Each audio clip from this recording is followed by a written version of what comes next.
ঢেকীয়াখিনি বাছি লওঁ দেই। এতিয়া মানে গোটাকৈ ধুলোঁ, গোটাকৈ ধুই মেলি অকণমান দেৰি মানে নিয়ৰ হ'বলৈ থৈ দিলোঁ। তাৰপৰা এইখিনি দেখিলেনে?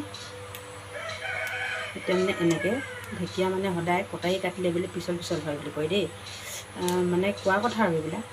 সেইকাৰণে এনেকৈ হাতে কৰি এনেকৈ কৰোঁ,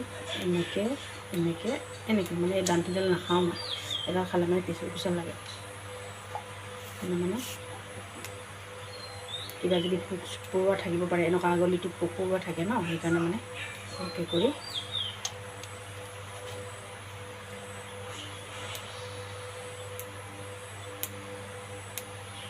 অসমৰ লোকেল শাক কি ঢেকীয়া বুলি ক'ব লাগিব দেই।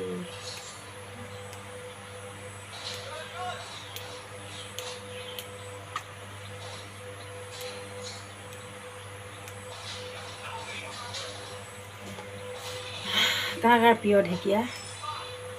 আমাৰ ইয়াততো গাঁৱত ঘৰত এভেইলেবল, টাউনততো কিনি খাবলগীয়া হৈছে নহয় জানো ঢেকীয়া। প্ৰায় মই বেছি থকা দেখোঁ মানে বজাৰে সমাৰে। মানে সেইকাৰণে আমিতো কিনি খাব নালাগে, আমাৰতো ঘৰতে বাৰীতে পোৱা যায় এভেইলেবল। আৰু যিবিলাক বস্তু বাৰীত এভেইলেবল পোৱা যায় বা ঘৰত থাকে এইবিলাক খাবলৈও মন যায় তেনেকৈ।